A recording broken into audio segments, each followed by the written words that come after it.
Please don't forget the money, man.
Ball out. Ball out. Bow, bow. Bow, bow. Ball out. Bow, Ball out. bow. All we do is bow. Ball out. Bow, bow, bow. Ball out. Ball out. Ball out. Me and my hitters go all out. Ball out. Ball out. We about to take them all out. Ball out. Ball out. Me and my hitters go all out. Me and my hitters go all out. We about to take them all out. Ball out. Ball out. Me and my hitters go all out. Ball out. Ball out. We about to take them all out. Ball out. Ball out. Me and my hitters go all out. Me and my hitters go all out. We about to take them all out. Dropping by the mall out. Come deliver mail on y'all route. Show them what it's all about. Just get called out. Fall out. Fall out. Me and my clique, we don't fall out. Me and my chick, we don't fall out. We minding our business, keep y'all out. Break up, get up quick, then we hit licks till it's all out. I hate my job, I'ma call out. Boss of myself, child out. I'm a recruiter, a high percentage shooters. Gotta keep rifles and Rugers. Some people just trifling and losers. Watch for the jackers at night, they be cruising. I can put together. AR Quinceañera. My hitters be tougher than leather. Can't nobody do it better. Glock 9 with the F in. Step in with my best friend. Best friend Smith and West End. If you miss 6, still catch 10. Ball out, ball out. Stall out. Pulling up outside the y'all house. Empty till we all out. I got the juice and I'm crazy and crazy. And if you not a killer, don't say. Hit squad ain't nothing to play with. Undertaker and a grave dig. Best man like Tay Diggs. When you in the paint, gotta play big. Hitters ignorant like cavemen. Went from good fella to made men. Ball out, ball out. Me and my hitters go all out. Shout out, ball out, get called out. Ball out, ball out. Me and my hitters go all out. Ball out, ball out. We about to take them all out. Ball out, ball out. Me and my hitters go all out. Me and my hitters go all out. We about to take them all out. Ball out, ball out. Me and my hitters go all out. Ball out, ball out. We about to take them all out. Ball out, ball out. Me and my hitters go all out. Me and my hitters go all out. We about to take them all out. Doing the show.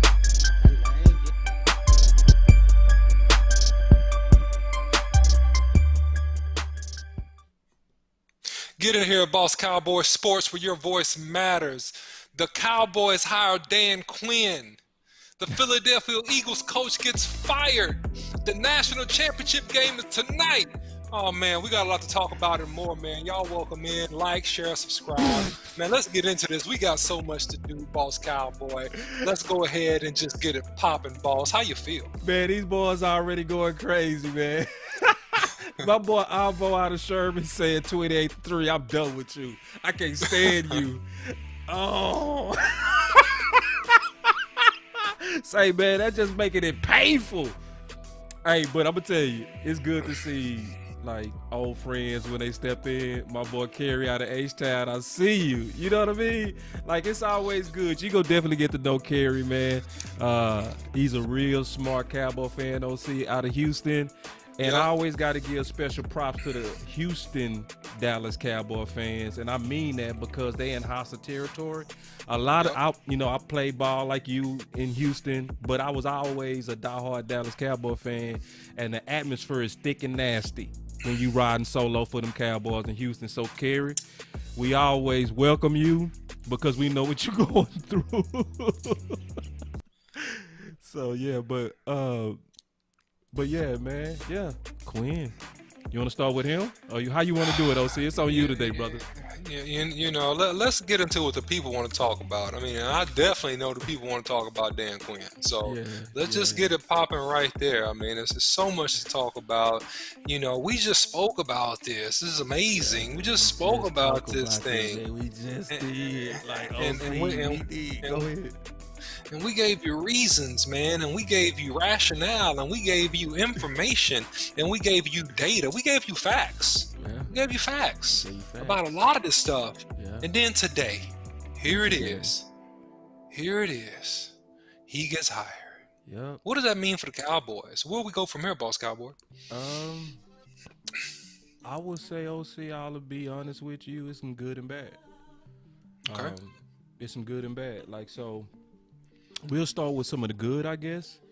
Yeah, for sure. And I want to make it easy real quick.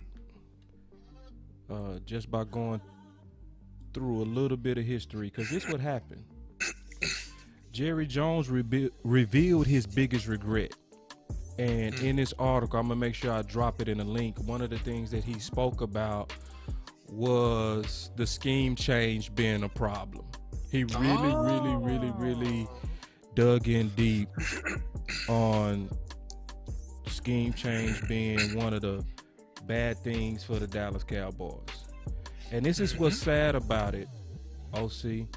And this is what we're trying to get people prepared for. And this is what we don't want to happen to the fans that's listening to us. We don't never want this. There you go. I don't want to do it. I don't want people that listen to us to do it. Because, you know... But what if the Kool-Aid is really sweet? I mean, it looks like it's really sweet Kool-Aid. And so some of the stuff we're getting, Boss Cowboy, is sweet Kool-Aid. I mean, it could be kind of tasty. You know, it's like the Matrix, Boss Cowboy. I mean, the red pill and the blue pill. You know, if you take this certain pill, you're in reality. You know, you see how deep and dark things are. But you could take this other pill and you can remain in fantasy land, and eat steak and filet mignon, even though it's really dirt. You know, dirt. So, yeah, because they'll try to serve it to us, OC. Like, they really will, man. They will try to serve us this. And, you know, when people listen to us, sometimes people say, boss, don't be negative. Okay? OC, don't be negative. Yeah. See, but when you listening to us, it's not about whether you negative or positive. It's about, are you paying attention? Because if we look at history, we've heard some of this hype stuff before. Last offseason, this is 4/21/20, so this is April of 2020. We're a 4-3 defense. Was what Fish said. Because we was concerned about that. Remember? With an ability to have some variations is what we was told. Quoted Mike McCarthy. Look like he's singing to me, right? And so then Mike McCarthy's goal for Cowboys defense, who came from Jory, she's a reporter, so she's going to report what they telling her. She said Mike McCarthy's goal for Cowboys defense, fit scheme to talent, rather the talent to scheme. Let's get as many good football players as we possibly can. That's what we was told, OC. So then when we start seeing stuff and hearing stuff, and then we started interpreting it from doubt, don't call us negative. We got reasons to be skeptical. We got reasons to not trust what's coming out in the offseason. And we talked about a bunch of coaches yesterday. That was 4-3 coaches. Yes, we did. Yes, we did. So, and I'm not saying like he's just bum trash, but I'm also not buying or not drinking what they serving, OC, at all. You know, I'm not drinking what they serving, man, because it's like it's some tequila in it. You know what I mean? It's like, yeah, you saying it's Kool-Aid, but you spiked it, and you got a history of spiking. So if I smell a cup, don't look at me funny. Or it could be some Splenda in there. You think it's sugar, but it's artificial sweetener. Splenda. It's not even real sugar. It's artificial sweetener. But we gonna get into that. But you know, first of all, positives. I don't want y'all to think everything is bad, but It is some positives. We And I'm- definitely have reasons to question because listen, Boss Cowboy, I'm gonna just speak on me and then OC, I want you to definitely talk about your thoughts Yeah. real quick. Dealing with me, I lobbied my butt off today. OC, these are all me today. Cause I saw the writing on the wall. I knew what they was doing when I was hearing he's the leading candidate. I said, oh man, they positioning this man to just go ahead and hiring him, and they getting the pulse of the fans. And I'm talking about, I tweeted about it. I put it on my page 3 times. I'm talking about I overloaded it. I'm talking about I was really just lobbying like, look, man, because a lot of our fans, they kind of running with some theories that's not true. Like he built the Legion of Boom, which is not true. He was a great steward of talent, and he walked in when most of those talent pieces were starting to mature because the Legion of Boom came in 2011. He was hired in 2013.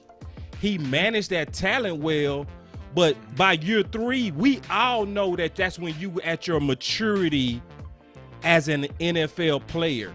So you got them at the peak time. My problem with him is this: he greatly declined in Atlanta. Yeah. What's your thoughts? Yeah, I mean, look, before I get into the whole analysis, in fairness to the positives, okay, here's a positive thing. Yeah. I mean, Dan Quinn has more than 10 years NFL of defensive line coaching experience. As a matter of fact, if you look at him closely, to me, that's his forte. Right? That's his forte. And I don't mean that he's great at it is his forte. I just mean that that's his strong suit in terms of a defensive line coach. So from 2005 to 2010 and then 2013 and 14, he was a defensive lines coach. Dolphins, Jets, Seahawks, right? Then he gets the head coaching position 2015 with the Atlanta Falcons, right? And so, you know, in that respect, he's familiar with how interior defensive linemen should play in a 4-3. He did produce 1 Pro Bowl defensive tackle out of Atlanta, Grady James, but I don't know. I think he would have been a Pro Bowl anyway. But I'm gonna give him credit just because he was a coach there, and that guy's a big stud. Okay, so if you want to improve the defensive line, you want to improve the play of those guys, which was an issue this year. Okay, it was an issue this year. Then in that respect, he's a great hire. In that respect. Yeah. He's a great hire. He's a solid hire. So I would start there, Boss Cowboy, as a positive thing. I mean, yeah, because what they obviously doing, I know what they doing. They basically trying to do Chris Richard and Rod Marinelli in different bodies. That's what they doing. They said we got too aggressive under that 3-4 hybrid, mixed with some 4-3 fundamentals. And listen, we talking technical, so let me break it down a little bit because everybody don't know what stuff is. Yeah, go slow. The first number is always talking about the defensive front, so that means 4 linemen and then 3 linebackers when you say 4-3. Now, I'm not going to assume everybody knows that because everybody on different levels that listen to this show. Then when they say 3-4, they're saying 3 down linemen and 4 linebackers. They always talking about the front 7. That's why it's going to be in increments and add up always to 7. So 4 and 3 is 7, 3 and 4 is 7, because it's about the front 7. And what most people might not know, and if you know this, I'm talking to people that don't know. Don't judge me. But the front 7's calls are different than the secondary's calls. So you'll hear them first in the defense call out the fronts and the stunts that they want, and then the secondary will get their own calls based on what they're expecting on the offense. That's why you have a 3-4 versus a 4-3. But I wanted to just kind of break that down fundamentally. But going back to Quinn real quick, and even the timing, okay, because one of my boys, Kevin, said he's here, embrace it. Well, we embracing it, yeah, because we got to.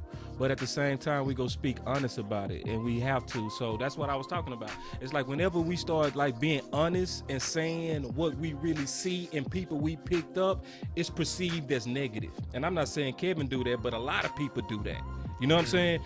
To where when you just being honest in your analysis of what we acquired, it's not negative, it's positive, it's loyalty, it's honesty, it's people you can trust, it's podcasters that's gonna tell you the truth, not what's gonna make you watch them for entertainment purposes.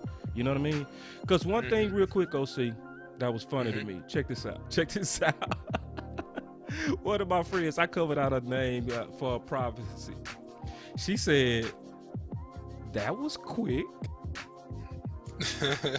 Like, you never want to hear a lady say that. Like, I'm going to be honest. Like, it's certain things you never want to hear a lady say. It's like, that was quick. Like, hold on. Like, see, because women got good intuition. You see what I'm saying? Women have excellent intuition, and she might not be super football savvy and doing podcasts, but she like, they still firing people, and y'all already hired somebody. What's the rush? Right. That's my point. Right. Well, here's the deal. I don't know. I mean, Dan Quinn did get fired after 5 games this year. So I guess he's had a couple months to cool off a little bit, and maybe that's enough to refurbish him and give him a fresh perspective, right, as it relates to bringing in the Dallas Cowboys defense. And I'm gonna stay on the positives, then I'm gonna get on my negatives. Okay, so I'm gonna give you another positive. Because it's some positives. It is some positives. I mean, listen, he's very, very familiar with the 4-3 scheme, which I've talked about explicitly on this show, that the Cowboys were built for a 4-3. I said that before we saw these recent things come out in the media, and that the issue with Mike Nolan was always decision making and trying to manipulate, trying to force a square peg into a round hole, so to speak. In other words, trying to make a 3-4 out of 4-3 personnel, kind of like when our college football coaches tried to make a spread out of a power I running team, and you know who I'm talking about, Boss Cowboy. And that didn't work out too well because we didn't have the personnel for it.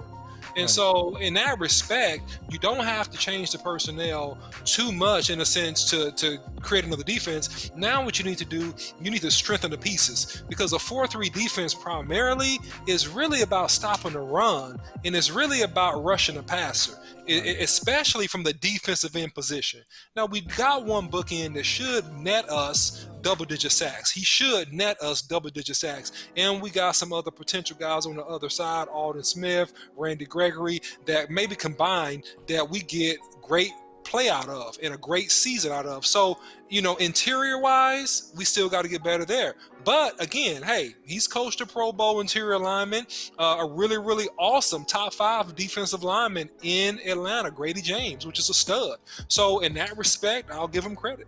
Right. And see, check this. My boy Reggie P. What's up, D-Town? My partner, straight out of Bishop Dunn. Like I say, man, I love with my hometown and my friends and my people. I see my Douglas, Pastor Douglas in the house. Like, man, when y'all start coming in, man, it feel good. Reggie Pete asked a real good question. He said, do the positives outweigh the negatives, though? LOL. Yeah, Reggie, you know. I take that one. Yeah, I'm gonna start it off. I'm gonna kick it to you, Boss Cowboy. Okay. I mean, here's the thing. There are a couple positives to me, and there's several negatives. So do the positives outweigh the negatives? In my opinion, no, they do not. Because on the flip side of this, going back to his prowess in his career, just looking at the data, okay, and this is purely data, 2005 to 2010, defensive line coach, 2013 to 2014, he never ever developed a Pro Bowler that wasn't already there. Right. So let's look at the Dolphins, okay, 2005 to 2006. The only defensive Pro Bowler there was Zach Thomas and Jason Taylor. Those guys were Pro Bowlers before he got there. Right. They were already studs. Just like the Legion of Boom. Just real quick, I ain't mean to cut you off, AC, but that's the point. Like, just like the Legion of Boom. Like, he got there in 2013. Like, there's no real track record of him, but there's still good news. Keep going. Yeah, and so, I mean, even if you look at it, look at the Jets, okay? Let's go to the Jets, 2006 to 2005. They had one Pro Bowl, 2007, excuse me. They had one Pro Bowler, Justin Miller. Right. But he was a defensive back. Right. He wasn't a defensive lineman. Right. So, I don't know how much it has to do with Dan Quinn. I mean, you go to the Seahawks, obviously they had a bunch of studs there. Yeah, that's true. We can talk about that. Let's kick it up to his longest tenure, okay? Let's talk about the Atlanta Falcons, okay? 2015 to current. Well, if you look at it, Keith Brooking, a linebacker, he was a Pro Bowler. Right. Okay, if you remember Keith Brooking, number 55, he was a Pro Bowler. Vic Beasley, he was the number 4th he was a pick. one-year stud for a He while, was a but then he stud. fell off. Same thing with Tack. Yeah. I mean, you had Devontae Freeman, you had Alice Mack, right? Those are offensive players. Those guys were Pro Bowlers during his time, right? Or you had Matt Bryan, he was a kicker, he was a Pro Bowler. Then you had Grady James, who was a Pro Bowler a couple years, defensive tackle. Other than that, you don't have Pro Bowlers. But here's the thing: is being a strong defensive line coach, is that the complete package on what you need to turn the Cowboys defense around? I'll pose a question. I know the answer, but I'm not going to answer it right now. I'm going to pose a question, Boss Cowboy. What do you think? All right. Douglas, is he better than Nolan? No, before I ask the question, can I go to a question that Go I ahead. love? Go Because it's like, because Pastor, you set yourself up for this. You said, but he's better than Nolan. All right. You say he better than Nolan. Let's play a game. I think this is a fun game. This gonna be the first time we play this game. Y'all be the GM. You the GM. Everybody on the show, you're the GM. This is a blind resume of 3 coaches. You gotta decide. Okay? All right? So all 3 of these coaches had head coaching and defensive coordinator experience. Coach number 1, left side, we gonna call that A. 22 years experience. Coached on 8 different teams. Was top 10 in yards 5 times. Top 10. Top 10 in points 7 times. Meaning they allowed the least amount of points. Negative. Was bottom 10 in yards 9 times and bottom 10 in points 8 times in a 22-year career. So about 50% of the time, this coach was in the bottom third defensively, but you'll say about a quarter of the time of their career, they was able to build a top 10 defense. Now, every one of them was let go, too. Okay? So the defense in this last year coaching, this guy, far left, was 23rd in yards, 28th in points on his last year. All right?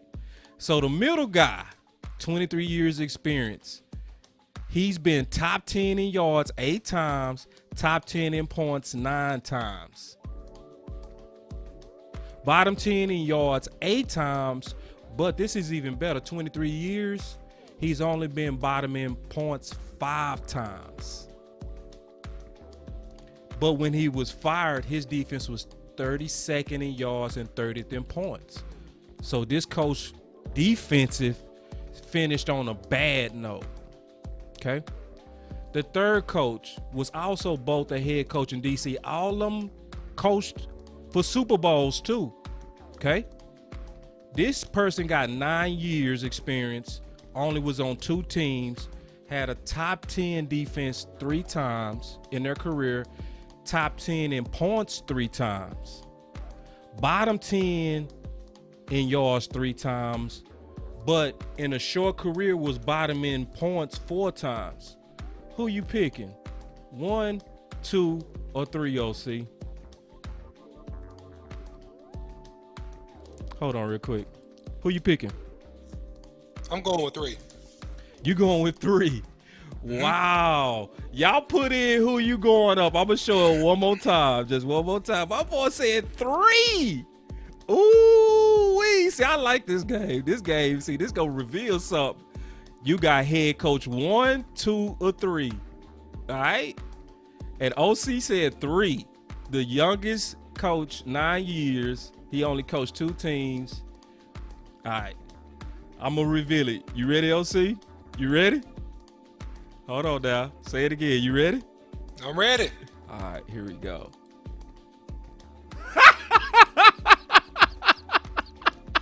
Oh Oh man, you got me good on that one. Ah! I didn't pick Mike Nolan. Lord have mercy. You picked Mike Nolan. No, I did. I didn't pick Mike Nolan. Hold on, who did I pick? Oh, no, I You picked Mike Nolan, Quinn. brother. I did. No, I Yes. picked Quinn. I think. That's Oh, did Mike that- Nolan, oh, man. Oh, that's Mike Nolan. Oh, That's my man. Mike Nolan. You tricked See, me. You deceived me. I didn't trick you. You the GM. You got to Yeah. make the decision. Yeah, You know what I'm saying? And you know what? That's really good. But check this out. That's why it's very, very hard to make a decision It's without hard. knowing all the peripheral facts on exactly what Right. happened, what was the team, what was the personnel, what was the scenario. Because Right. this stuff is situational. Because one thing that slide does reveal that's important for us to say in fair balance is that it's very cyclical on having a great defense. Right. Because both of these guys, all three of these guys had good defenses. Right. And then they also had poor defenses. Right. Based on draft, based Right. on free agent, Right. based on talent available, Preach. and based on their offense. Kill it. So, Man, I like it when you say it like that, my brother. So that is really why you got to be But, really, really but careful. that game a trip, ain't it? Like when you play that Yeah. game like that, what we was doing is we was looking at their careers from a macro level, meaning a higher level view, right? Yep. And honestly, you can't look at Mike Nolan and say from a career standpoint that he was bad. That gives us also hope for Quinn. Just being honest, it gives us Right. hope, right? Right. But this is the downside of Quinn. And I'm just being honest, I'm gonna look at the whole thing. When you look at Quinn, OC, okay? We looking at Quinn right now. The thing about Quinn that I didn't show is Quinn, even though he was top 10, that was all while he was with Seattle. He constantly, with Atlanta, was a lower third defensively ranked coach. That But I is that left all- out. But is that all Quinn's fault though? Does he have? And this is something that we need to drill Good down question, on. because we go address this. That's why y'all need to watch this show, because we going in depth, because it's not easy to judge a DC at all, or a OC. It's not. Because we said this last night on the show. How many times, OC, did you do all the work and your manager get the credit? Many times. You know what Many I'm saying? times. But then we can both talk about people that we can say was pivotal to our careers that we know made us as well. Correct. Right. The Correct. people that really know that are the insiders. You see what I'm Right. saying? So when you look at these guys from a macro level, it's not easy to make this decision. It's not. Because you would have had, if we would have did a bigger poll, most people did pick 3, and I'm watching them. Most people did pick 3 like you, right? But if we show their whole careers, Mike Nolan looked good on paper. You see what I'm saying? Yeah. On paper. Yeah. So yeah, that was just interesting to me. And because when you look at, I'm gonna just keep it all the way real, OC. When you look at, and just stay with me for a little while. I know I'm kind of jumping around. No, go ahead. But I'm stay with me on this real quick, because we go get to some Lucian. When you really look at Quinn, he the cheap seats, man. Cheap seats? I said cheap Nosebleeds? seats. Yeah, nosebleeds, cheap seats. Yep. Oh, If you look man. at his career resume, he cheap seats. He cheap seats. Like, let's be honest, man. Let's be I'm all the glad we way don't get- honest. I'm Let's glad be we don't get paid by honest. nobody. I mean, I ain't trying to hurt feelings. I'm gonna just be honest. It's cheap seats. Like, let me ask you a question. Do you think the Texans fans care where O'Brien goes? No. They don't. They don't care at all. They don't care where he goes. He's one of those guys that you gotta not you. I'm talking to other people. When I say cheap sheets, he's one of those mid-season coaches that got fired. That's why I showed all these cheap sheet guys, the cheap seats. When they get rid of you mid-season, they wanted you out of there. They had no hope in you. It was derailed. Hold on, OC. You were saying Lost the something. team. No, it just means that you completely lost the team. You lost them. And you Yeah. lost the team completely. And there's That's cheap basically seats. yeah, Let's there's just a be mutiny. honest. That's Yeah, cheap there's a seats. mutiny. Yeah, that's cheap seats. It's another thing, a reason why I would call it cheap seats. Just being honest. Mhm. Another reason I would call it cheap seats. Cheap seats, because let's be honest, Atlanta was known for epic comebacks, and some people like to give him a pass and say he wasn't the D coordinator. Yeah. I don't buy that one, because if you hired me to be a head coach and my specialty supposed to be defense, and you gave me 5 years, and then 4 of those 5, like Ivory said at the beginning of the show and hurt everybody's feelings, 28-3. When your team is known for impossible comebacks, bruh, let's just be honest what that is. That is cheap seats. That's cheap seats. They ran them out. They didn't want them in. So, you had something on that, OC? Yeah, I mean, I think that, I want to address Brother Douglas's comment that he's better than Nolan. He's better than Nolan to me in this sense, in that he's familiar with the 4-3, which is the personnel that the Cowboys have, right?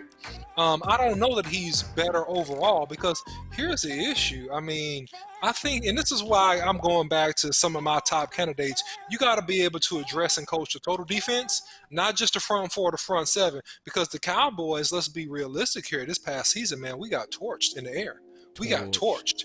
And so what is the way that you come back quickly from impossible leads? You got to pass the football, right? Right. So isn't that secondary related? Yeah. Doesn't it have to be significant breakdowns and defeats and one-on-one and coverage matchups in order for a team to come back that's down by more than 2 or 3 touchdowns? Right. In today's NFL, it's not like you're running the ball and you're just going to run the ball down the field and score very quickly. Like, even the best teams, that doesn't happen, right? So I think that you got to look at this thing, really, and not just a unilateral way. Yeah. Better than Nolan, in the sense that he's familiar with 4-3 defenses. Better than Nolan in terms of proof in the pudding, putting teams together. No. Right. No. So this, I feel like William said it best to me, which is said it like my friend, like how she said it. That was quick. That's what she said. I feel 100%. That's how I feel too, William. Exactly what you said, my brother. Where he said, as a fan, I feel robbed. Bars didn't give other candidates a chance to interview. But let me say this, just to get back to like solutions, because he's here. I'm not gonna spend too much time kind of groveling about the past. I'd rather spend time focusing on how we go win. All right. So I'm gonna focus on some facts about him, but then we go talk about going forward. I'm done crying. All right. We go talk about going forward, helping him. So first, let's deal with the facts on him. If you got some more facts to this, please add it, OC. This is my takeaway from Quinn, okay? And I got some, let me start with a positive that's not on here. From my research on Quinn, that I would say, his players do get his back. I like that a lot. So I like a coach to where the players lobby for you. That's a good sign. That means he's a player's coach.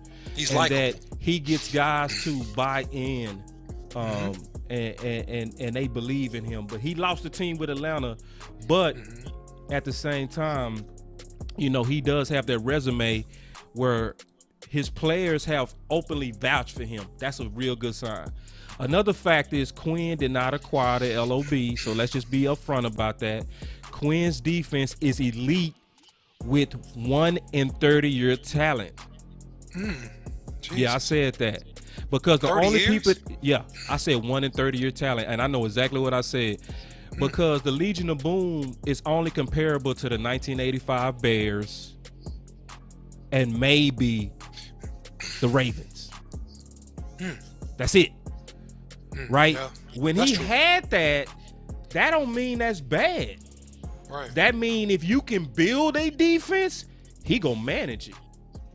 But your goal is hard. That's what I'm saying. Your goal is you got to with this guy. This is if we saying we want him to be successful. This is if we saying what's the plan to win? Not crying, not a bunch of tears. Now we talking about what does it take. So I wanted to bring out that fact. Dan Quinn was only top 10 once in defense with Atlanta in 7 years. Quinn was bottom third points and yards in Atlanta on average. He was the bottom third of defense, his team. But Quinn takes Dallas back to a 4-3. Let me bring this out, which I think brings balance, OC, and let's talk about it.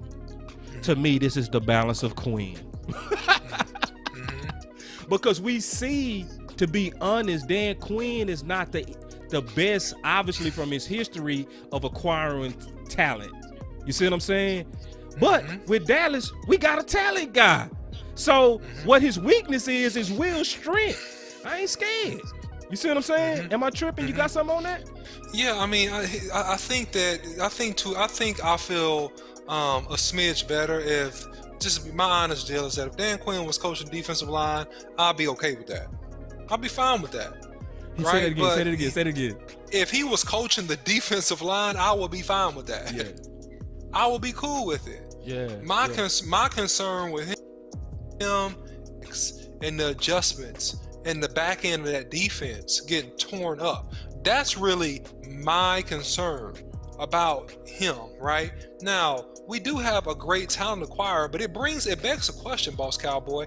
Have we drafted well defensively the last several years from the defensive line position? Because in order to be an LOB, you got to have boys that get to the quarterback, and you got to have a 1 or 2 pluggers. You got to have guys that can plug the middle of that defense. And have the Cowboys been effective the last several years? I mean, I don't think that the Cowboys has had an elite defensive tackle since Ratliff.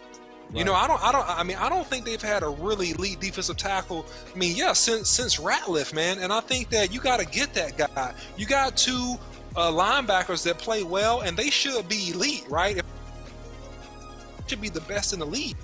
Right. But man, do we draft well defensively, and will we make the sacrifice to actually go in free agency and pay one of these top defensive tackles? We touched on that a little bit a few shows ago, right? Yeah, like, no. Slow down a little bit, because now you going into these points. Let's take them point by point. Good job too. And I'm going to just spell them out real quick, and then we'll talk about all of them in general, all right? Yeah. I said you got to create another LOB. Obviously, that's super hard. But that's if we're trying to turn him into a top 5 defensive coach. Because what we can say is that he has a great history if you put talent around him. But don't trust him to get it. Don't trust him to develop it. Just trust him to, when you go get it. Okay. Address defense and free agency to allow for BPA and a draft. That's what I said. Second point. And BPA find a is Super best 3 player tech, available. which is your point. Find a Super 3 tech. And I would even add a 1 tech. You know what I mean? Find them. Yeah, you and need both. Yeah, you need both. Yeah, you both. got to. This because it's like, I'm not saying trust. Like, this is why I said it's now bad. We got a 4-3 guy again. That means Tank ain't going to be in the ground. We go back to where everybody was comfortable. But we also got to hit on this defensive line coach higher. And I think we need solid corners, because when I look at his history, he likes to man up a lot. So now we talking about no more crying and bickering about, and I that we should have interviewed and this and that. He's here. Right. So And I'm going to start from the bottom. I mean, listen, you got one really good promising corner, Stephon Diggs, right? You draft him in the first round. Right. Let this man grow. But I know second round, he had a first round grade. He had a first round grade, but yeah, he could have been a first round corner. So like, listen, man, I mean, build around him, let him develop into the Pro Bowl caliber player that I really believe he can be. So you need another corner. Okay, You you need need another. You need another safety. Okay, Yep. you can address that free agency and or the draft. Okay, we need interior alignment. Okay, but here's the deal, and this is where I differ a little bit. I don't think that the Cowboys need to be a top 10 defense. We need to be a top 15 defense. Right. If Dak Prescott is back and he's healthy, Dak Prescott has shown with the weapons we have and the offensive line being healthy, we're going to put up a lot of points. We're going to throw for a lot of yards. And if you look at McCarthy's history, his problem has never been scoring points. Right. His problem has never been play calling and scheming and executing and getting in the end zone. That's never been his issue. See, It's but always- let me fight you just a little bit. It ain't a real Go ahead. fight. It's a play fight. Mhm. You know, because a lot of people like to say, he led Atlanta to a Super Bowl. No, he didn't. That offense did, and that was Shanahan. Under Shanahan, when he was coaching Atlanta, they was averaging 37 points per game. So that 40-burger vision that we had, they was actually accomplishing it. That's what got them to the Super Bowl. It wasn't his D. His D was the letdown 28-3. Okay? Yeah, and to clarify, I was talking about McCarthy, No, not I ain't him talking in about Atlanta. you. I was Okay. just clarifying just in general, and I just added to it. But the fight that I would have with... No, go ahead. You finish your point. No, I'm good. Go ahead. Well, it's you don't need to be a LOB.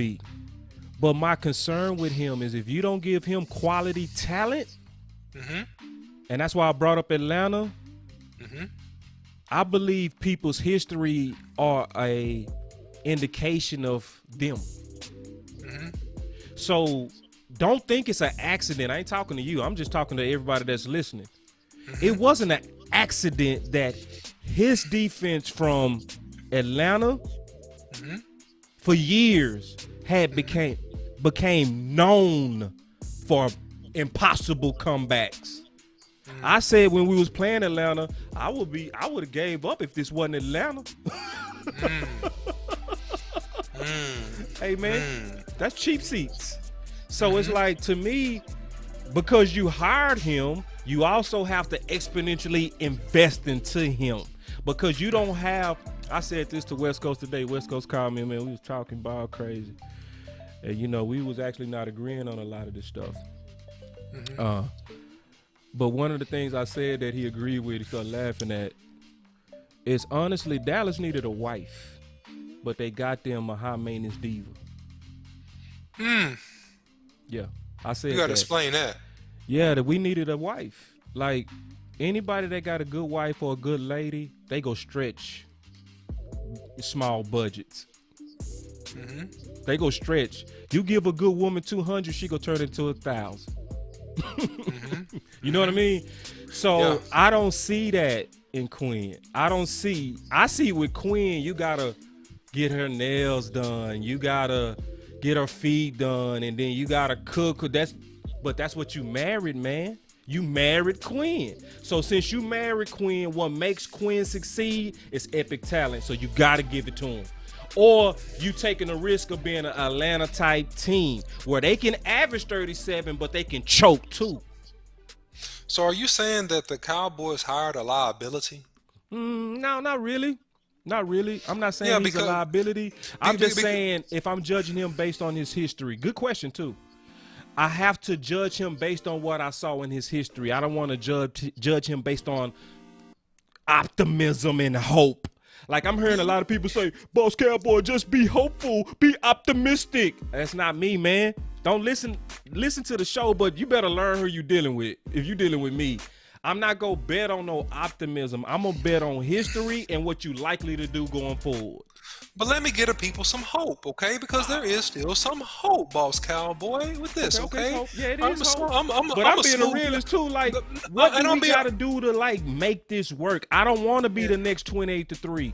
Talk me And off I'm the gonna cliff, be please. and I'm gonna be the realist and help you in a real way and help the people understand how this could work. Okay, all right. You mentioned Will McClay and his draft prowess. If he turns that attention to defensive talent and free agency Right. and get some pieces, we'll be in good shape. Number one. Right. Number two, Dan I agree. Quinn is the defensive coordinator. He's not the head coach, which says to me he does not have carte blanche, or he does not have complete executive making decisions as it relates to his assistants. So Right. he's going to have to get his assistants signed off on by Mike McCarthy and hopefully by the front office and Will McClay being involved. So if you evaluate whoever his secondary assistants will be, and specifically that D-line coach, right, and you help him to hit and get the right people around him, defensively speaking, you can still come up with a pretty decent defense. And so Yeah. those are the saving graces, right? Right, yeah. Those are the good high points that need to be Yeah. discussed too. Well said, OC, man. OC, hold on, OC, man. I gotta hold on, man. I like that, man. You know, when you say stuff like that, man, I gotta. Well, thank you, man. Thank you. Because it's a saving grace. Like, it's not about being all out because of Quinn. Because Quinn is almost like the president. Whenever we pick a president, you know, the opposing side go crazy. Whenever Democrat is picked, it's gonna become socialism and communism. The sky's gonna fall. And then we Right. pick a Republican. Oh my God, they're gonna bring back slavery.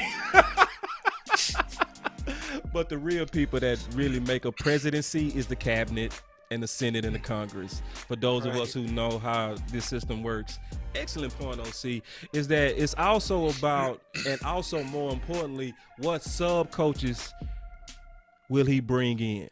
You see what I'm saying? To really build the team. Not because he's not the president, he's the guiding force and the play caller.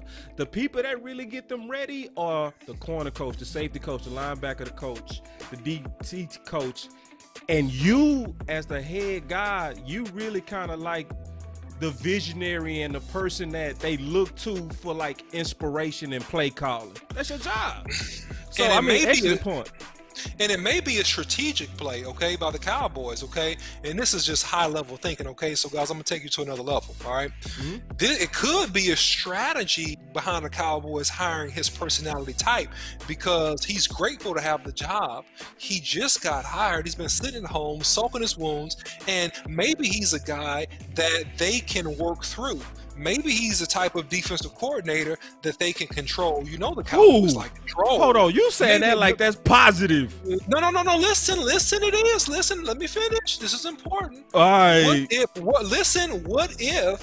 What if we talked about Witt, the talented evaluator of players and defensive backs in the secondary that was with McCarthy in Green Bay? What if he comes up empty and we're able to hire this guy as the pass game coordinator, right? you talking We're able to about hire Lee. him. You talking about old Yeah. Lee? Yeah, What I if think. what if we hire him? I'm gonna be honest. They already talking about him. They already Yeah. saying and leaking out that likely it's gonna be a combo, Quinn with Lee. To your point. You know what I mean? Now we cooking with some like, grease. Like this, yeah, that's in the makings. Being all the way honest with you, that Yes, you know, sir. it's for surely happening. You could tell because they leak it out before they do it. Like people think our voice don't matters. No, your voice matter. You know, your voice matter. That's why they first poll test before they close deals. Because at the end of the day, it's a business. And they want to make sure the end user is going to be motivated in this product. Okay? And that's why they do sales jobs on us. Because I just want to review this for those who might have came in late. Okay? I just want to review something that's super important. All right? This right here. Okay? They sold us last year to get us to buy tickets. Remember? We're going to be a 4-3.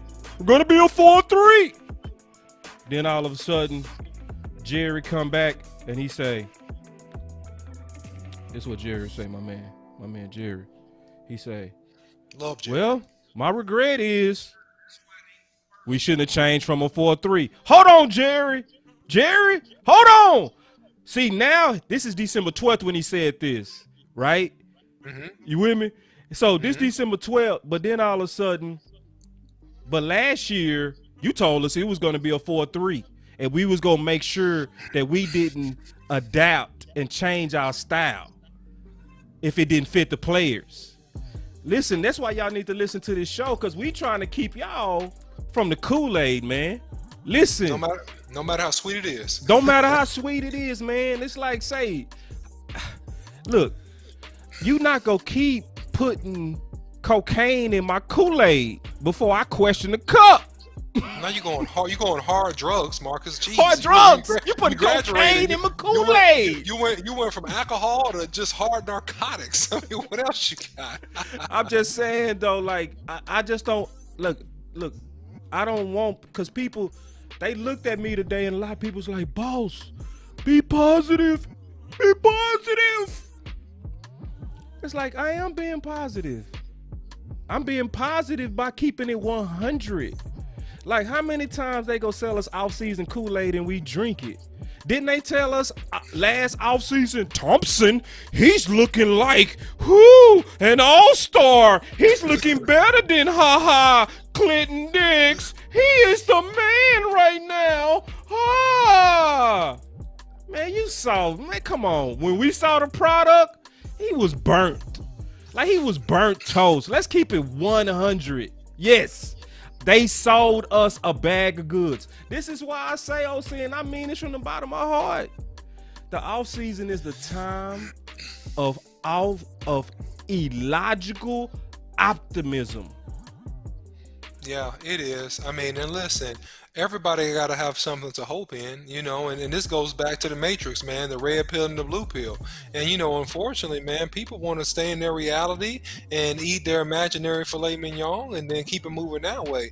But right here, we gonna tell you the truth, the whole truth, and nothing but the truth, you know? So, you know, so help us. And so at the end of the day, listen, I'm not saying that he's a bad hire, and Boss Cowboy's not saying he's a bad hire. We're saying that certain things have to happen. More.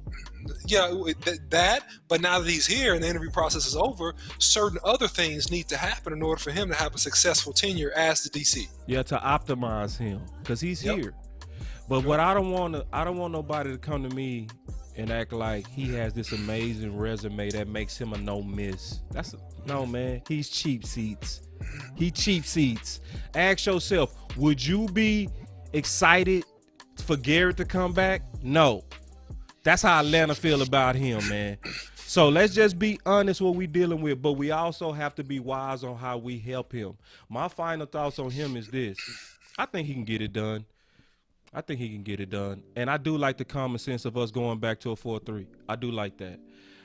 That hybrid, I think even just going back with a 4-3 is going to help us tremendously. It's going to help us with pressure because we had the talent, but it was about having people out of position that to me hurt us a lot. And we going to need a guy that make people play fast. If he can, honestly, he ain't got to really do too much. He don't got to be a chess guy to me. He don't got to be like super genius on how he schemes against an opposing offense. Get us to play fast. Get us to play hard. Let Tank go after them quarterbacks. Because let me explain one of the key fundamentals of a 4-3. The keys of a 4-3 is that it's built off the edges. Okay? Your defensive ends make a 4-3. That's why Rod kept quality D ends, and he was always cheap on the interior. It also, tell me your thoughts on this, it also allows your front to play faster and get after people more. You know, the 3-4 is harder because it's going to put your defensive linemen in a place to where they go take on more doubles. And it's going to happen a lot. And we was already built for a 4-3, but tried to squeeze it into a 3-4, and it did cause us problems. So I even think the fact that we retooled, we going to be better. We're not going to be all-time bad. But we just giving you, in my opinion, just like a full analysis of what we see with Quinn. And it's I would just say it like this. It's not as great as they go sell us on, but it's not as bad as we think either, you know? Yeah, and to your point on a couple of things, Boss Cowboy, the 4-3 defense is built around the edges. It's all built around the defensive ends being able to rush the passer and Yep. have contain, and having people able to play one gap schemes versus a two gap scheme where they got to hold blocks. So the whole premise of the front four is to be very, very aggressive, very, very active, penetrating, beating blocks, and basically tackle the running back if he gets the ball.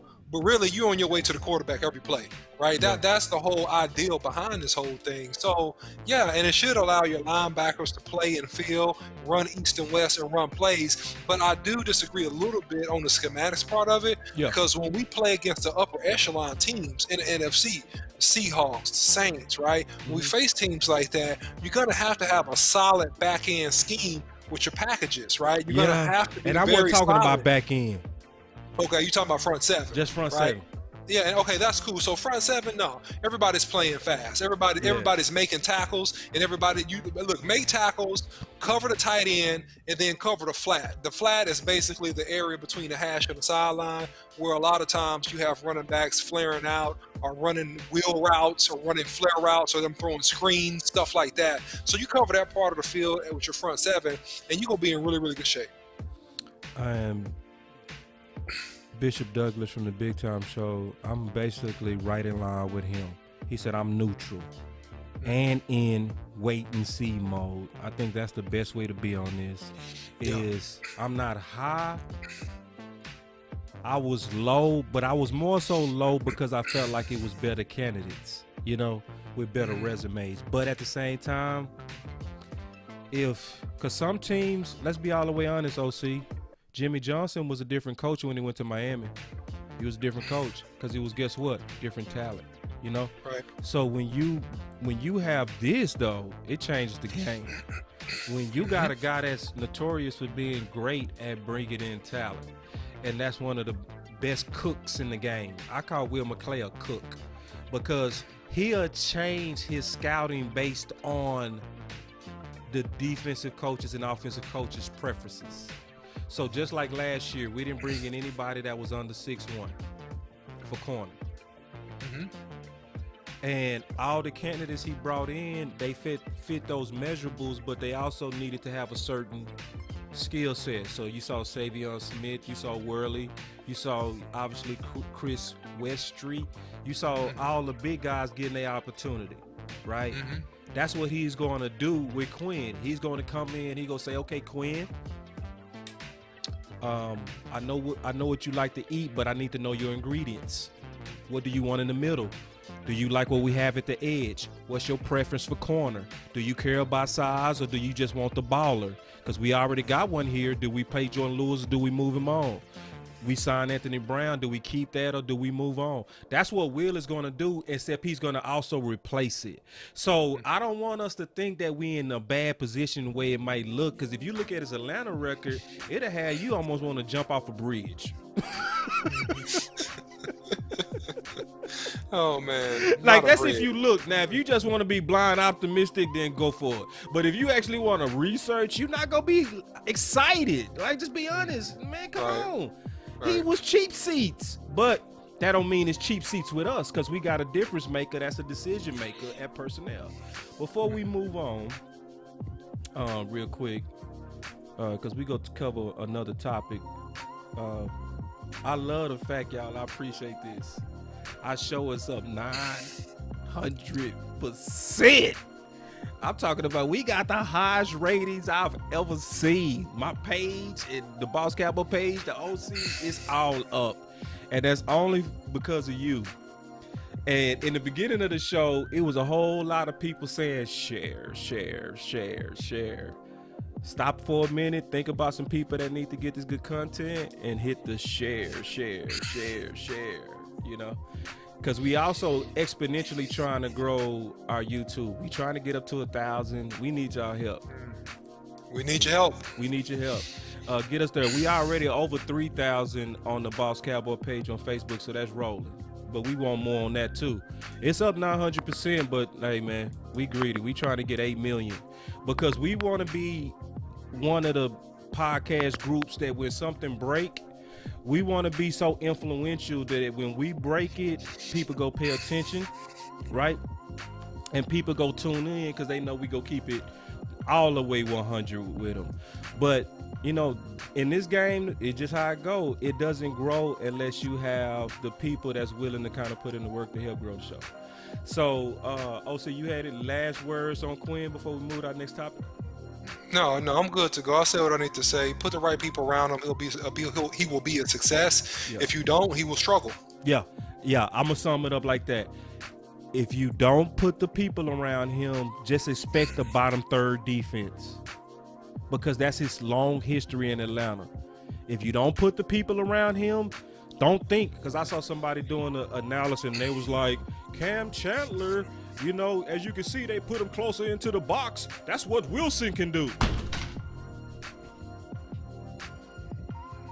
There's only one Cam Chancellor. Please don't get it twisted. See, Yeah. people see. This is the problem I have with people. You know, and I say this to people, and I just mess with people. Hey, look, just because you saw me do it, you think you can do it. Oh, Right. you thought it was that easy. You thought it was Come on, man. easy. It's not easy. not Like, easy. man, people look at this podcast and look at us talking. Just give you an easy example. People are like, I could do that. I could do it. Man, okay, no, you couldn't. No, you could, because there's a But lot. it ain't as easy as you think. You could, but you couldn't do it on a certain level unless you knew certain things, right? Right, And yeah. unless you developed on certain things, you couldn't Right. do it. It's not as easy as it looks. So when you Yeah, see somebody yeah, that's yeah.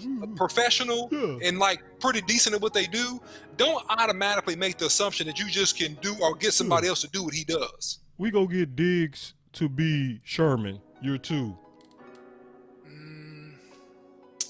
Diggs has a lot of potential. I like No, Diggs a I'm just lot. saying as an example, like how Right. people was just like, dude, because it's a 4-3 don't mean it's gonna give you Legion of Boom results. Right.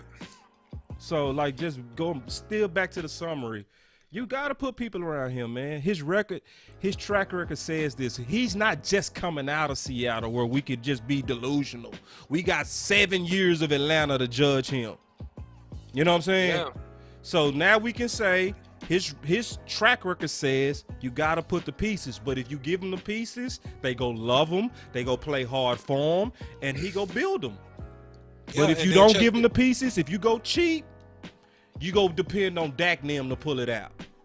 Yeah, you're 100% right, and everybody just needs to remember a couple things. And I'm gonna get off this because it keeps pulling me back into the topic. I know, Like bro. you know what the Seahawks had that really made that thing go and gave every guard in the league fits. They had a young, fresh Michael Bennett. He was in the backfield every play. Right. Every play. That's why I said They you had- need a Super they- 3 tech. Like, bro, They had- like if you trying to build, go ahead. No, I'm sorry. No. I want you to chime in. I only got 2 more quick things, and hold your thought. Don't lose it, though, because I Yeah, know I'm it's with you. good. Yeah. So look, they also had a Bobby Wagner, a young Bobby Wagner, and Bobby Wagner is still a baller. Okay, by the way, he's still a baller to this day. To this To day. this day. To this He's day. still to this day, he's To this still a day. baller. But they had a young Bobby Wagner making 140 and 50 tackles. We know they had Cam Chancellor, but they also had Earl Thomas. Do we have a Cam Chancellor? Do we have a Earl Thomas? Do we have a Bobby Wagner? Do we have a Michael Bennett, young, fresh legs? Michael Bennett that could beat every position on the offensive line? Do we No. have that? No, bro. No, we don't. Okay. So But then it- let's talk realistic about Yeah, what it let's is. talk realistic. Just hiring him didn't fix us, but it did help us go back to a scheme that fit us. Man, Lionel Montgomery, man, how you gonna come with the super hard like question out the gate? It's It a ain't great hard. We can question. handle it, but you know, I like the Great challenge. question. And we gonna go to our next topic after this. But this is a good question though. See, let's try to jump this one. Who Yeah, do we great draft question. to help him out? Oh my God.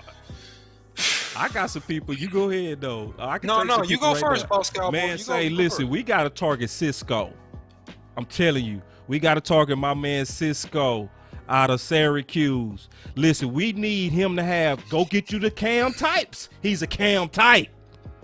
Like, I really evaluated him. You need some enforcers on all levels.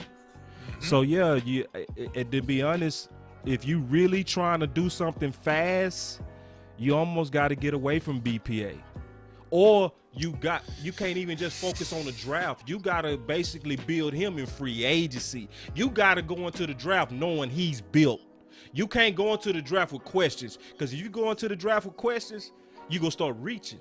You know what I mean? So it's not even about the draft. It's about what you're going to do in this offseason to really build that D. You got to do it, bruh. Like, you can't play with this, because we already seeing his track record says you got to give him the talent. But if you give him the talent, he going to manage it. Like Dak. Like I always said that about Dak. Like, Dak don't waste talent. You see what I'm saying? If you give Dak a weapon, he go use it. If it's, I don't care if it's Cole Beasley, I don't care if it was Bryce Butler. If you give him a decent weapon, he go use it.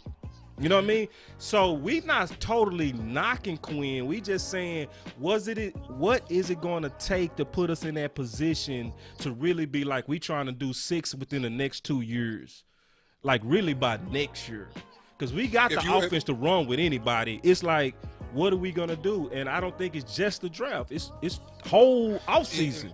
It's not just the draft. If you want to just get this thing over with, and you want to really give us a real good advantage of getting to the bowl, okay? Besides whoever you draft, why don't you go sign Jones from Kansas City?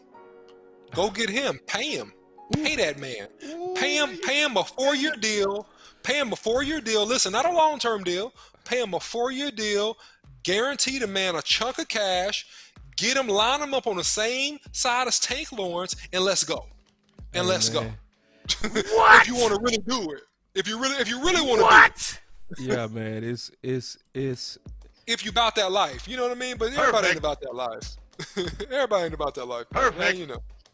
That's if you want to really just do it now. Perfect. Because he makes up for a poor secondary, because he's going to be in the backfield so often and the legitimate pass rusher and threat versus anybody on the offensive line, dude. And you can't double all of them, homie. What you going to do, play double tights the whole game? Great. If you play double tights the whole game, then we double your best threats. We double your best weapons. Hey, listen, we got the draft guys going crazy right now. You open it up, Mr. Montgomery. You got all the draft hands chiming in. These boys naming names in there. My boy say Paris Ford. Yeah. Why y'all do that? Why y'all open it up? No, man, like, but to the general point, it's not going to be the draft alone. You know, it's going to be the whole offseason, even after the draft. Because remember, Sue was lobbying for us after the draft. I had to turn off the music to say that. You know what I mean? After the draft, he was lobbying for us. Snacks 2 years ago was available after the draft. You got to have a full commitment to Quinn. Don't BS with Quinn. Don't sell us Koolaid. Don't do this. We ain't drinking it. Don't do us like this year. Don't tell us we go be a 4-3. Don't play games with us. You invested in the Quinn. You hired Quinn. You was in a rush. People not even fully fired yet. We still got coaches in the playoffs that could have been hired, and you went in and picked them now. Well, if you picked them now, invest into them. Don't play. Yeah, man. All right. Yeah, man. Yeah, man. Yeah, we can stay on that. I know we'll stay on that. We can stay on that. We've been on that about over the an enemy, hour. because the enemy is important. Some people don't like us to talk about the enemy because they think, I don't know why, but when you a Dallas Cowboy fan, you better care about your division. Like, I shouldn't have to explain that, but I'm gonna explain that. Like, yes, occasionally you go see us do deep dives and look across the river and look across the ocean to see what the enemy is doing. Speaking of that, there's some trouble going on in PA. There's some disagreements. There's some disagreements. But we got to talk about this. This still got to do with Dallas. Go ahead. Yeah, man. Look, this looked like a fight right here. This looked like a fight that happened between Doug Peterson and the ownership about philosophy. And you know what? They didn't like his vision. They didn't like his attitude. They didn't like what he said, and they fired his butt. It was a quick hack too. They fired his butt. Whoa. And they disagreed. They disagreed about philosophy, I think, over Jalen Hurts and Carson Wentz. Boy, they disagreed. I ain't never talked to the OC either. They disagreed greatly, bro, and that's what cost him his job. Off with his head. Yes. Off with his head. Yes, bro. I really feel this. I honestly feel as if what happened is he went to the principal's office, OC. I think he went to tell it. He told it. You know how they do? They go tell it on you. He told Tell him the it. teacher. He went to the owners. Man, I don't like how he sat me down, and you know my confidence shot. Y'all invested into me, and I think we need to go on it because it was obviously Doug or Wentz. I think this is saying we getting ready to see Wentz. Oh, he's And- getting the start. He's Yeah, getting he the gonna start. come back starting, and on Getting the that, start. I'm so happy. Thank you. Thank you very much. I didn't want to see Hurts develop. I want y'all And, to and, stay the pad and- with Wentz. and you know what? Stay the pass. Yes, because that helps us in the division, okay? That helps us have a much better chance at winning. And I feel bad too for Jalen Hurts, man, because he had it in his grasp. He was in the same position Dak Prescott was. Yeah. Right? He was in the same position, but he didn't play just on all cylinders. He played well in spots for sure, but he didn't just knock it out of the park, which is so bad, right? Yeah. Rookie quarterback, right? African American rookie quarterback. He got to hit on all cylinders to have a chance to keep that job. Yeah. But other people get years to develop. You know what I'm Right, saying? nah, he ain't gonna have no years. You got to be instant success. No, he got 4 games. Yeah. He got 4 games, and you Yeah, better you wow got 4 us. If you don't games. wow You better ball out. You better have excellent timing with these guys with no offseason, or we're going back to Wentz. Yeah, that's Yep. what happened. yeah. That's what Yep. happened, and I'm happy, but I also feel bad for Hurts, like you said, personally, but at the same time, you know, I don't, because I'm trying to stay dysfunctional. We're trying to win. I'm trying to win. It's like, nah, man, Hurts was already equal to, and I'm gonna tell you what one of my coaches told me, just teaching me the game of football. He said, Marcus, he said, let me just tell you how it worked. You know, just explaining football. He say if a freshman coming in and he's already on the level of a junior, we starting a freshman. That's what it is. Both of y'all can be good, but if they even equal to you as a junior, we going with the younger guy, because that mean they upside greater. You at a junior already max, they coming in at your level. So that means you got to always stay a step ahead of the young guys. That's what it is. And the fact that Hurts came in and was already playing equal to Wentz, common sense said go cheaper and younger. But politics ain't always common sense. It's a lot of dumb decisions happen based on friendships, kinships, and back rubs. But And then look, go ahead. dollars too, Boss Cowboy, dollars too, because look, regardless of what they did with Wentz, they still owed this man a lot of money. Right. They owed this man a whole lot of money, right? Yeah. So even if you trade him, right? Let's say, and I'm talking more broad now, but you guys Cowboys fans are smart. You guys can handle it. What if you did something like you traded this boy to the Jets, right? You traded this boy to the Jets. You still would have to eat a lot of that contract, right? Yeah. Let's say they didn't want Sam Darnold and you traded him to the Jets right up the street. Right? You still got to eat a bunch of that contract. And then you got to really put your faith and go all in with Jalen Hurts. But then here's the deal. Here's the deal that's really a contradiction, right? About the benching and the lobbying and all this stuff that we believe happened behind doors. Then why did you even draft Jalen Hurts? You drafted him you at know the why they drafted him. Keep it 100.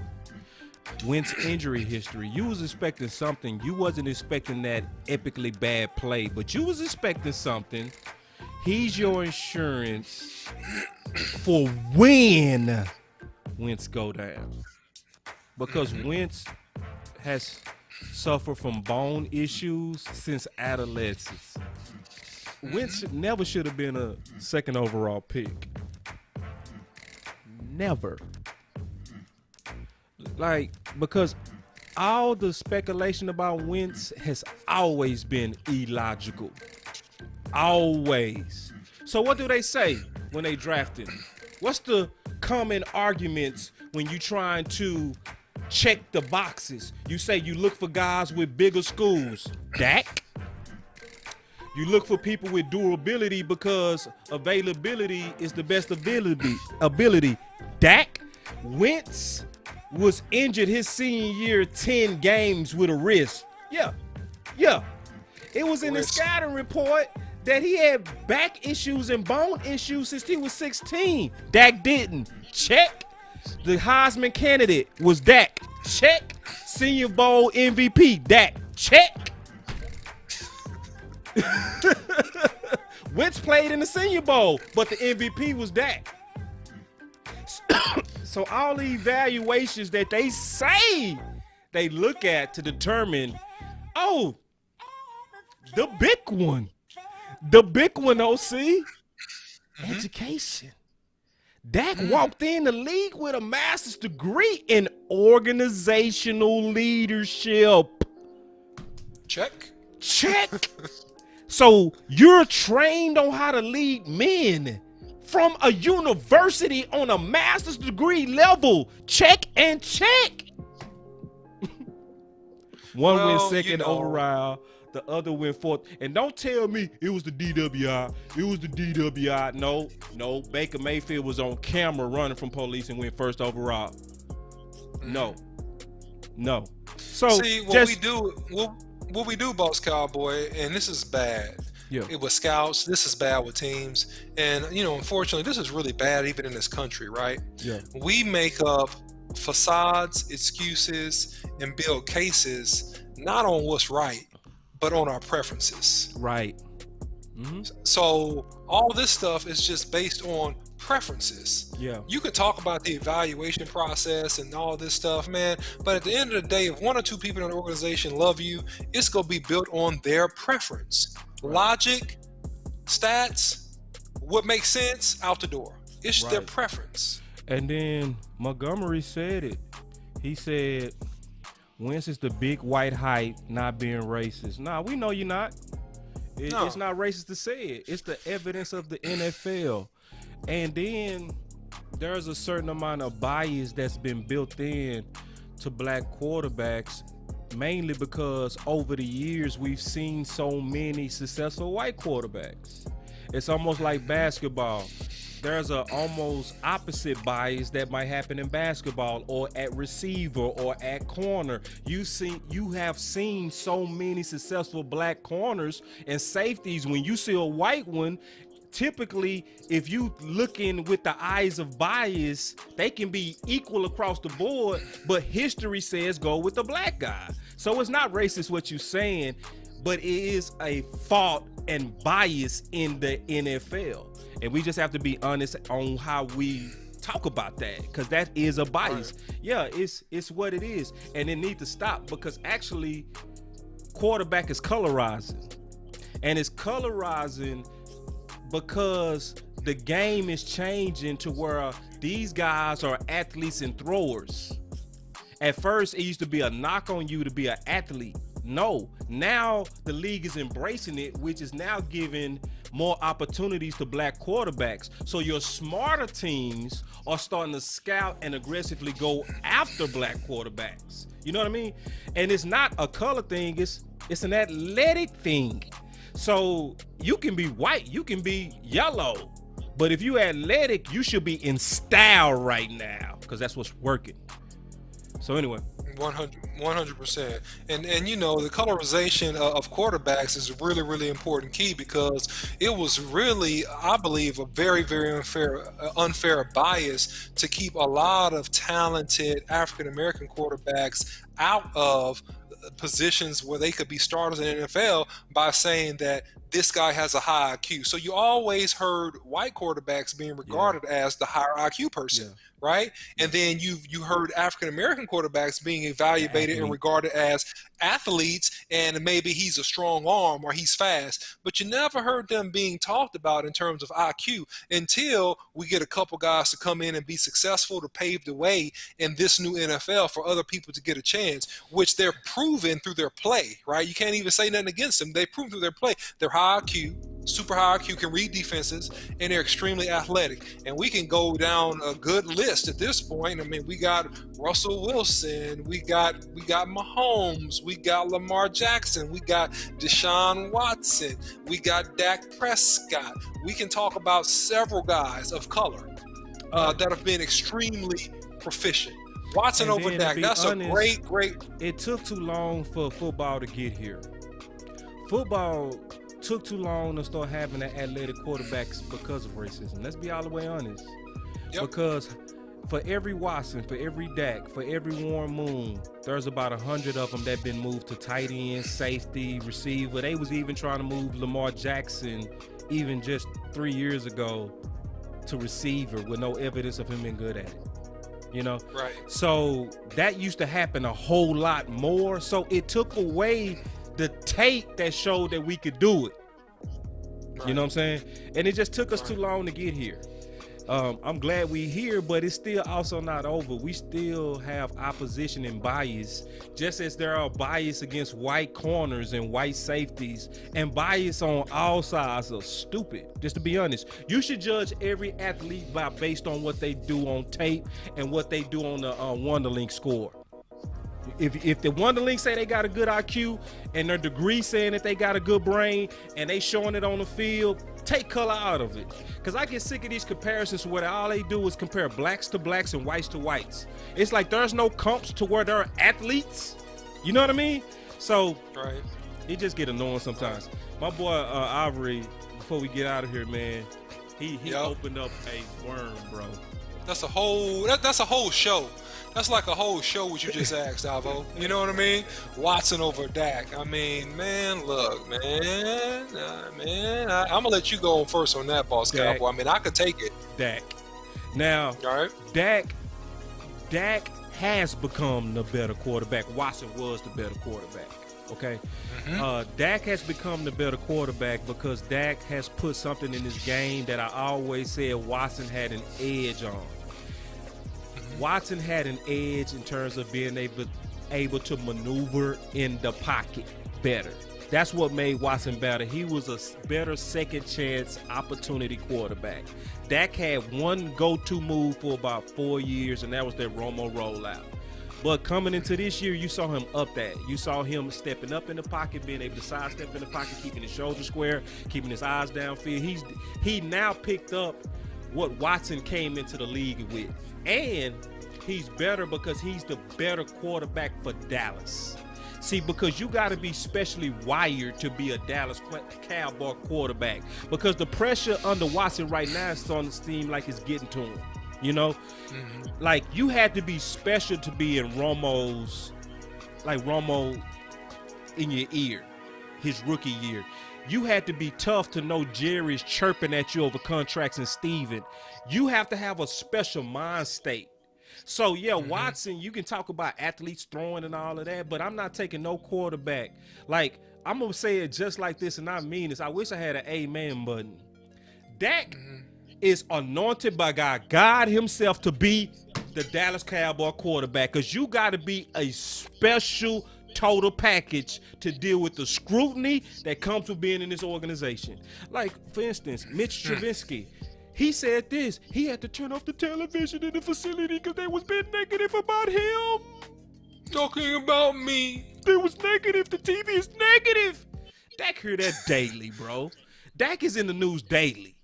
Every day on some hating and lying and, you know, is he worth it and should he take team friendly? That's every day. And Dak just such a baller and G. He said the other week, he said, man, I don't care about what people say, man. I go out there and show what I do on the field.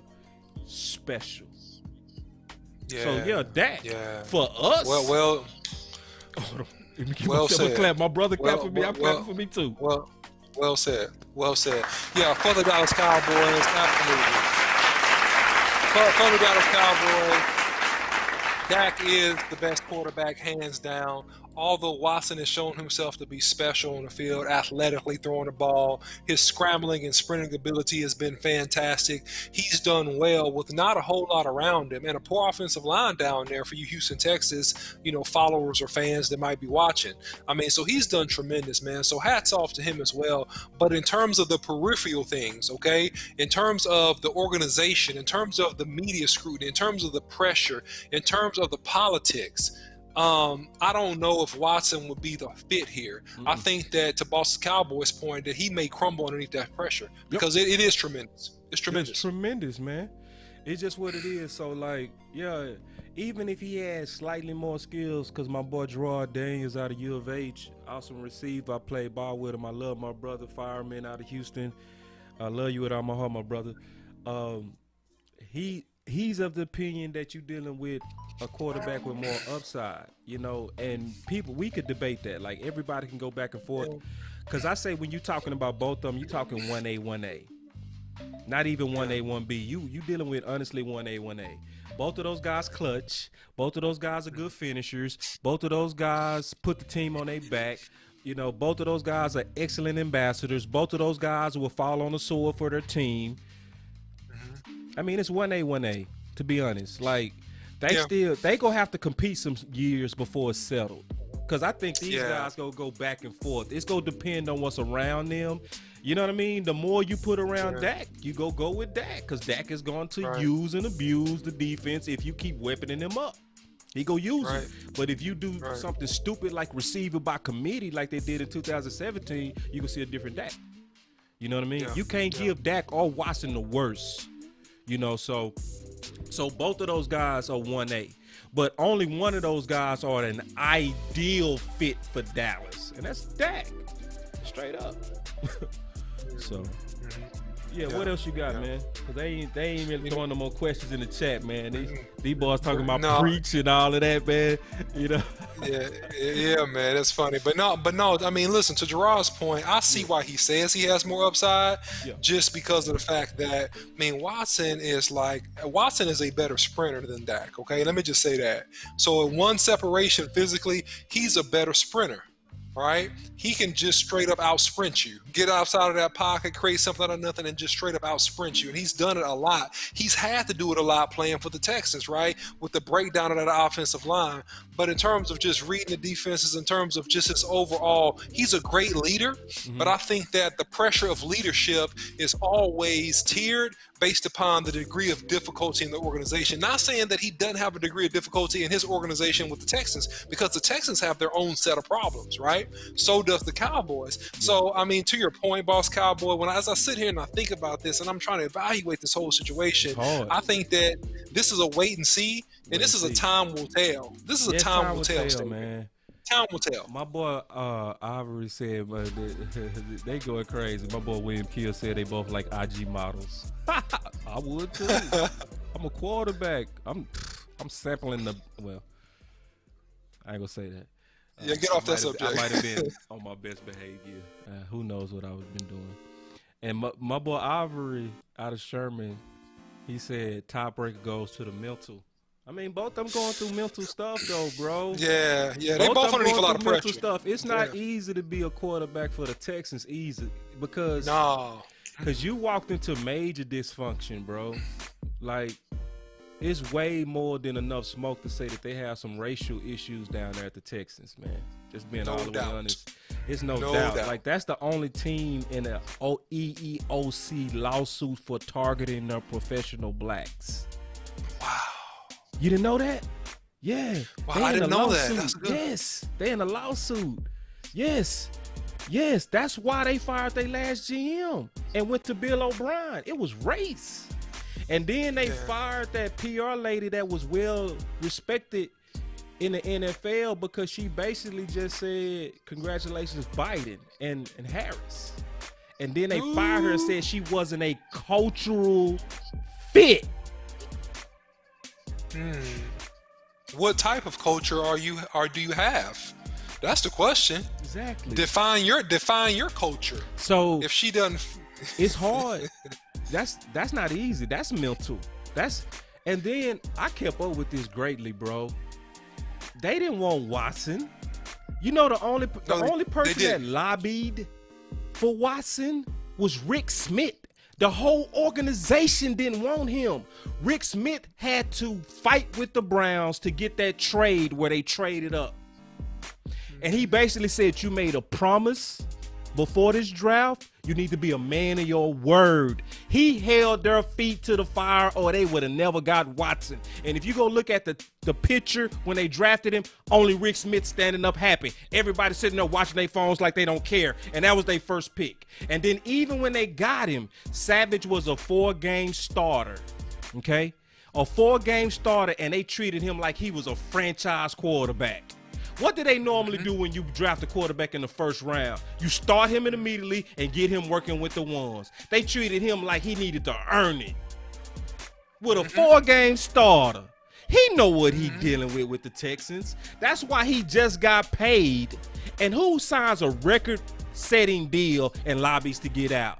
It's culture. Yes, it is culture. It's some racial stuff going on with the Texans. That's why you seeing people like Eric Bieniemy saying, I don't even want to interview with you guys because the word is out on you guys. Because remember, the late Bob was the only owner when they was talking to Kaepernick and them that said, we don't want the prisoners, the inmates running the prison. That's what you think of players, homie? That's what you think? That's what you think of people that's protesting, trying to make it better for the future? For those from their point of view that might be targeted and treated unjustly, you called them inmates. Those are your guys. And he got to play through that. That ain't easy, Ivory, to me. So you got the mental challenge with Watson, and then you got the mental challenge of playing in Dallas. Both of them things hard, man. So that's why I say 1A, 1A, bro. 1A, 1A. Both of those guys are... It's hard, but it's very. Go ahead, OC. No. You're making such great points. I was just going to jump in and say, and then I believe it was pseudo-racial that they got rid of Hopkins because that trade made absolute no sense. It was ego, it was selfish, and because he screwed up and took away the man's #1 weapon, he took away a guy that's on a projection to be a Hall of Fame wide receiver. Yeah, and gave him away. Keep going. Gave it's him more away. than that. They talked about I mean, we could keep baby going. mama. Don't bring your baby mama. Yeah. That's cold, man. Nah, you ain't gonna never be that comfortable to come talk about my baby's mother and say it like your baby mama. You ain't gonna never be that comfortable with me. I don't care if me and her going through. You treat me professionally. I'm not your friend, coach. Nah. Don't bring your baby mamas. No, coach. How many times you had to check a coach? I had to check a coach a couple of times. One coach called me boy. True story. I was running, man. And he said, come on, boy. I said, man, you better not in your life call me boy. You ain't gonna never be that comfortable to call me boy. Man, you can bench me and do whatever. You ain't gonna never. He shut up. My coach. Yeah. So, like, you know, like at least on this show, we ain't gonna shy away from being all the way honest, man. We gonna tell you what it is. Whatever it is, you know, we gonna do it with dignity. We gonna do it with respect, but we gonna be honest. It's just what it is. So, but, man, Avo going crazy, man. I don't want to read no more comments because he gonna get us going. Avo, we gonna have to call you, bro. We gonna talk tomorrow, man. We'll call you. We gonna call Avo. Lord have mercy, man. You want to take one more or you want to get out of here? No, we take one more. All right. So Dak went through all that, plus dealing with the loss of brother, stood up to mental health stigmas. Lastly, he shut Jerry Jones up. And I don't see the rest of it. I'm assuming he said every time. Yep. Yeah, Avo. I mean, I think that Dak has went through a lot, man. I think that Dak is a man that's shown a lot of resilience, starting with the loss of his mother, right? Yes. And starting with him being really raised by a single parent type household. So he's always had the responsibility to step up and be great. He's always had the responsibility to step up and do something, right? And not to let his family down, and to hold himself to a higher standard and to push himself. And so that's exactly what he's done. You know what I'm saying? And that's what he's done in the league, right? From the 3rd round draft pick through the stigmatisms, coming in here balling out of control to the point where you get rid of a Cowboys legend, right? And Tony Romo, to battling through the franchise tag, through battling through his ankle injury, which I have no doubt he's going to come back 100%. And I say that because there's certain players, when they get hurt, you kind of know they're going to come back based upon their attitude and based upon what you've seen about their DNA. Like, as an example, Ray Lewis tore up his shoulder. I'm like, oh, he'll be back next year. And he was back destroying everybody the very next year, because there's a certain attitude, it's a certain DNA, it's a certain a mode of operation that you notice with elite players and people that are really overcomers in life. So he's one of those guys who's an overcomer in life, and it's going to promulgate to every single thing he does, even in his NFL career. But I would say even beyond, he'll be a successful businessman. Whatever he does, he'll end up being really, really good at it because of his makeup and his DNA. Yeah, he gonna be a mogul. Dak is gonna be a mogul. 20 years from now, Dak gonna be, man, he go own a team, bro. Dak is gonna stack that paper. He finna max out Dallas to the fullest. Lionel gave us the biggest compliment. He said, "Full uncut. I love this show." Hey, and it's my first time seeing you, man. So obviously, welcome. Because obviously you see us talking about stuff that other people might not touch, you know, like race. But let me just speak on that real quick. Race is something that we all got to get comfortable being able to talk about, respectable, because it's been too long a toxic thing in this country to try to act like the solution is to ignore talks about it. So, like, if you need an oil change, you don't say just ignore it, it's gonna be okay. You talk about it. You go to the oil place and you say, my oil is leaking, can you fix that? You have to have a conversation if something is broken. It's obviously broken in this country. It's way better than it was, but it can be better. And on some ways, it's on both sides. Like we talked about corners. It was a white guy out of Penn State that ran a 4.3 and everybody acted like, oh, about 3 years ago, but it was only because he was white. Let the man run his 4.3 and do his job. You know what I mean? So it's one of those things to where you go see us talk about it uncut. We're not going to apologize about it, because you can't fix stuff if you don't talk about it. And we not of that opinion here that avoiding hard conversations is the solution. To me, that make you a coward. And I ain't one, never will be. So, you had something else, OC? No, man, listen, great show. Thank you guys for tuning in. Like, share, subscribe. Don't forget to support us in any way that you can. $, Boss Cowboy on the Cash App. Follow us on YouTube. Help us get up our subscribers so that we can produce more content, more shows, give you guys more inspiring guests and topics. So Boss Cowboy Sports, actually, $, Boss Cowboy Sports. On Cash App. So thank you guys for your support in any way that you guys want to support us, and just keep tuning in and keep sharing the content. All right. And with me, please go over there and hit that like and subscribe and that bell. Please do that, because we got a goal and we trying to grow multiple platforms, and that's gonna help us take the show to new levels. We definitely got a bunch of sponsors we working on, but you know, like any sport, it's about the numbers, and the numbers is only gonna be made by the teamwork. You can definitely follow Boss Cowboy Sports on Twitter. My handle is @Cowboy_boss, and then obviously Boss Cowboy Sports is where you see me posting a lot of stuff on content related with Boss Cowboy Sports. And guess what, OC? Guess what, brother? Guess what? What's up? Today I finally got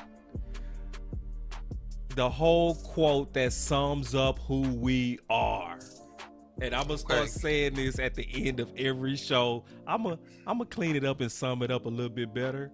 But when you listen to Boss Cowboy and the OC, it's a phrase that defines us.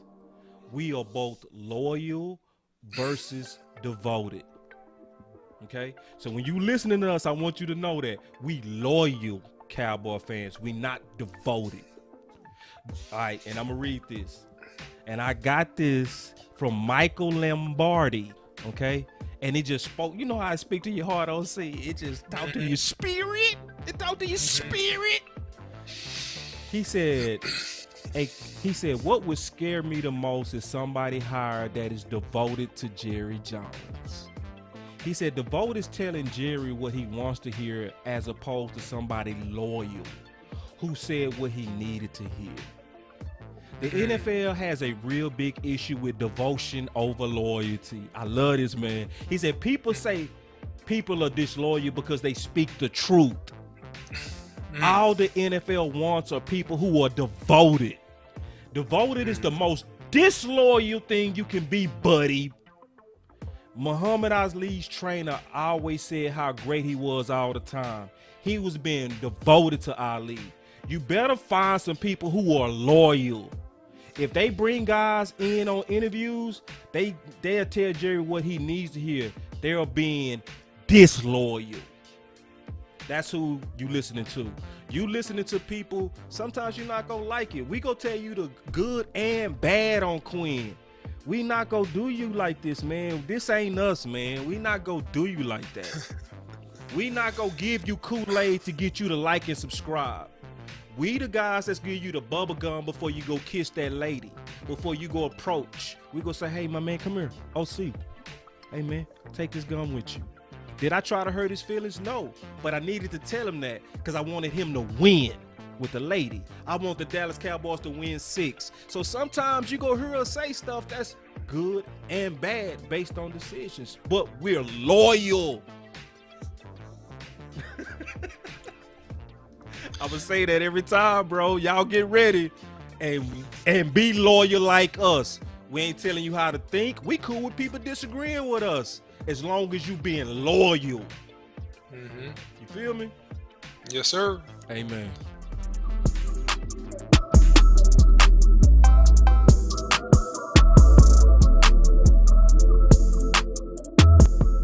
Boss Cowboy Sports, where your voice matters.